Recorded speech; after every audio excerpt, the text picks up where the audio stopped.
धन्यवाद कि आपने माननीय गृह मंत्री जी के बाद मुझे सदन के पटल पर अपनी बात रखने का मौका दिया। वो दिन दूर नहीं जब मॉक पार्लियामेंट में से मॉक हट जाएगा और यहाँ पर बैठे कई सारे पार्लियामेंट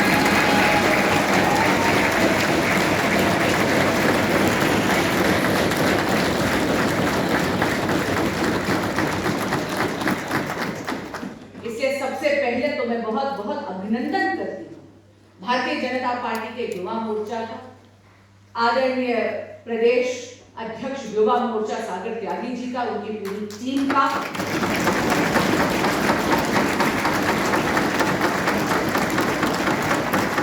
उन्होंने मॉक पार्लियामेंट का यहाँ पर आयोजन करा।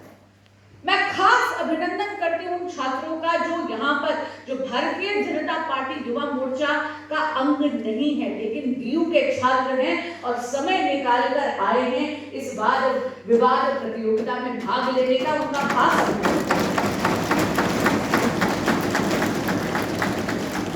Debate and dissent are the backbones of a robust democracy.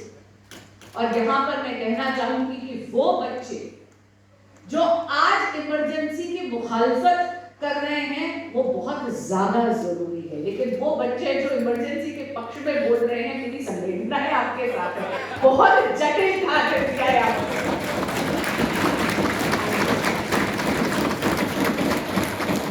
लेकिन मित्रों, इतनी खुशनसीब बात है कि 50 वर्ष के अंदर अंदर हमारे भारत की जनता ने एक वक्त जब इमरजेंसी में दमन हो रहा था कि इतनी अजीब बात थी कि सुप्रीम कोर्ट पर भी अंकुश लगा दिया था कि सर्वोच्च न्यायालय भी सरकार की हुंकार में हाँ भर रहा था, आज वहीं पे मॉक पार्लियामेंट में इमरजेंसी के पक्ष में अपना कोई भी बात रखनी जटिल हो गई है।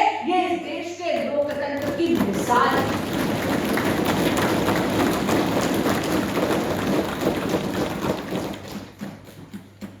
इतिहास की एक प्रवृत्ति होती है, अंग्रेजी में कहते हैं हिस्ट्री रिपीट्स इटसेल्फ। इतिहास की एक प्रवृत्ति है कि वो अपने आप को दोहराता है और इसीलिए बहुत ज्यादा जरूरी है इतिहास का अध्ययन। इतिहास की पढ़ाई बहुत ज्यादा जरूरी है ताकि आप उससे सीख पाए। अच्छा है तो सीखे, बुरा है तो भी सीखे। और खास करके जो हमारे इतिहास के ये जो डार्क चैप्टर है, आपातकाल तो डार्केस्ट चैप्टर है आजाद भारत के लोकतांत्रिक इतिहास में, इसके बारे में सीखना बहुत ज्यादा जरूरी है, क्योंकि वरना अगर हम सीखेंगे नहीं तो वही गलतियां दोहराएंगे और दोबारा कहीं हमारे लोकतंत्र की हत्या करने का जो साहस कोई और सरकार ना कर पाए, ये हमें सुनिश्चित करना।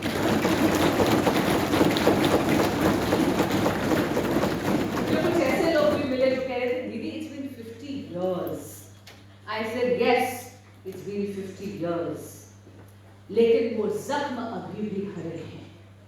मैं कभी कभी खोलकर देखा है, कभी सोचा था ये तीसरी आपातकाल थी भारत में। This was the third emergency।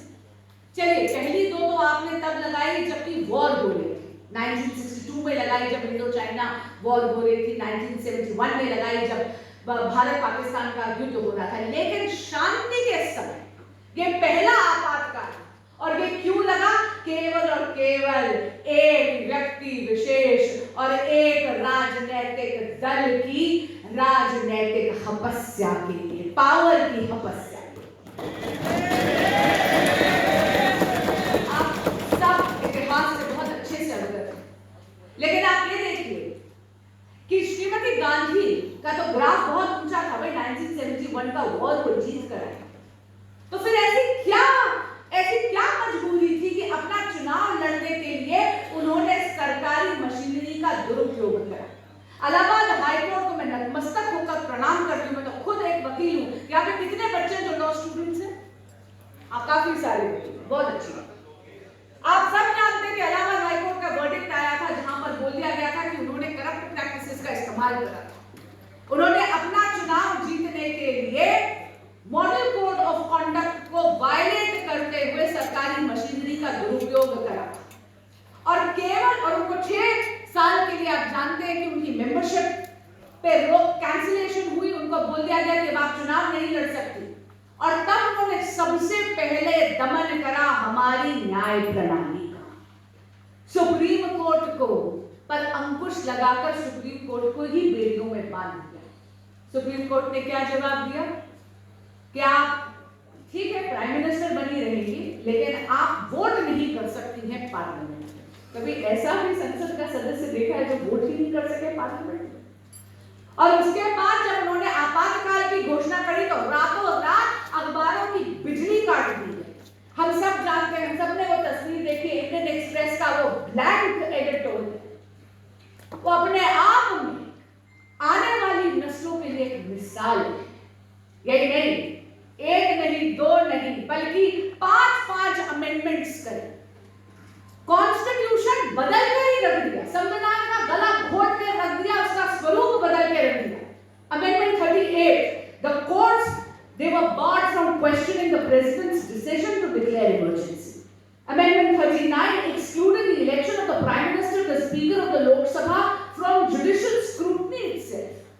The 42nd amendment further increased central powers. It gave primacy to directive principles of state policy over fundamental rights and barred judicial review of constitutional amendments and curtailed the powers of the Supreme Court and High Courts. 42nd constitutional amendment, the term of the Lok Sabha and legislative assemblies was extended to 6 years. ये मनमानी नहीं है तो क्या? मैं हाल ही में Connaught place में लगी हुई एक प्रदर्शनी देखकर आई थी। इतनी निर्ममता, इतनी क्रूरटी देखने को मिली थी। आप जानते हैं, छात्रों को तब तक पीटा गया जेल में जब तक कि लाठियां नहीं टूट गई। लोगों के सीने पे बूट पहनकर पुलिस कर्मियों ने नाच नचाया।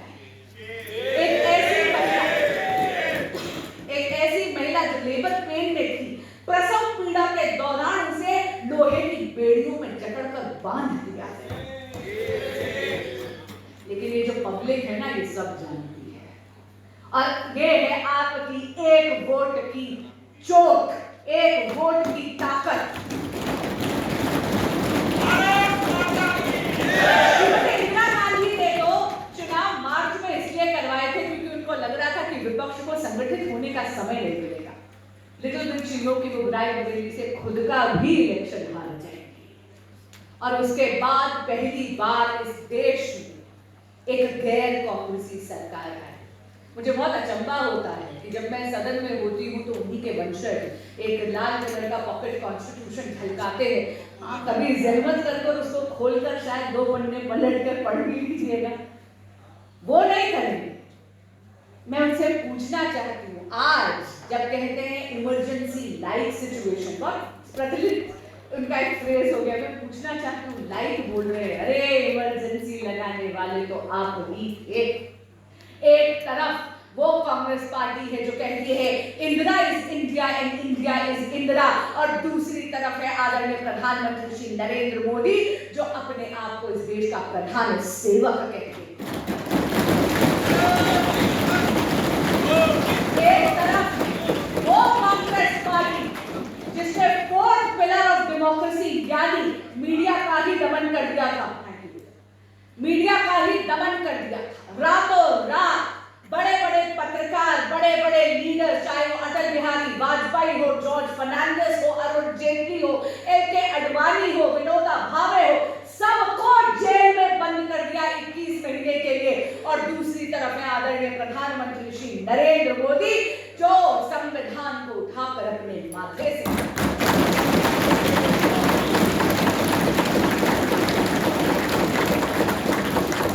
बात को विराम देने से पहले 2 आग्रह करूंगी आपसे। नंबर 1, एक किताब आई the emergency diaries years that forged the leader, छोटी सी पतली सी किताब है, कृपया इसे खरीदकर पढ़िएगा जरूर। ये आपको बताएगी कि आप ही के जैसे एक युवा 25 बरस में किस तरह वो आरएसएस के प्रचारक की भूमिका निभाते हुए किस तरह अंडरग्राउंड काम कर रहे थे और किस तरह इमरजेंसी की मुखालफत कर रहे थे पुरजोर तरीके से, और उस युवक का नाम था नरेंद्र मोदी।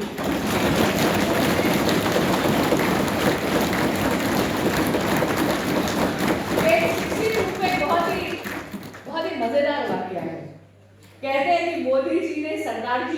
धारण करना, क्योंकि भाई कभी हिप्पी का वेश धारण करना पड़ता था, कभी कोई और ऐसे बहरूपिया बनकर अलग अलग जगह जाना पड़ता, तो सरदार जी का वेश धारण करा। गुजरात में कहीं जा रहे थे और ऑटो लिया, और ऑटो चालक भी सरदार जी थे। और स्वाभाविक सी बात है कि भाई एक और सरदार को देख के वो पंजाबी गल्ला करना शुरू करे। अब रहीमन मुश्किल भई। तो नरेंद्र मोदी जी की आप प्रेजेंस ऑफ माइंड देखिए, उन्होंने कहा कि जी दरअसल मैं ना पैदा भी गुजरात में हुआ हूँ और पला बढ़ा भी गुजरात में हूँ, इसलिए मेरी ना पंजाबी टूटी पड़ी है, और इसलिए चलिए उनकी एक्चुअल आइडेंटिटी वो ऑटो रिक्शा चालक नहीं भाग पाए।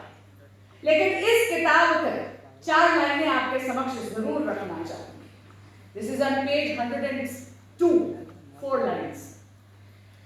The celebration of our constitution has continued at the national level over the years. ये नरेंद्र मोदी जी के प्रधान सेवक बनने के बाद की बात है। The celebration of our constitution has continued at the national level over the years, most notably the observance of Constitution Day on November 26th every year 2015. Symbolism met reverence when in 2023, Prime Minister Narendra Modi prostrated at the threshold of the new Parliament building, a gesture widely interpreted as his respect for India's fundamental democratic institution. He was seen holding and paying homage to a copy of the Constitution, underscoring his belief in the document not just as a legal instrument, but as a moral compass guiding governance. मेरा दूसरा और final आग्रह आपसे ये कि आज जब परिवार में आप रात का खाना खाएं तो एक दिन अपने फोन को जरा छुट्टी दे दीजिएगा, एक दिन टीवी को भी छुट्टी दे दीजिएगा। घर में छोटे भाई बहन हो तो उनको साथ लेके बैठिएगा और इमरजेंसी के बारे में जरा डिस्कस करिएगा। जरा पता होना चाहिए कि हमारा देश जो है वो कितने ही मुश्किल दौर से गया है, क्योंकि आप मेरे देश का केवल भविष्य ही नहीं है, आप मेरे देश का भावी नेतृत्व भी है। और याद रखिएगा, हम लाए हैं तूफान से कश्ती निकाल कर, इस देश को रखना मेरे बच्चों से।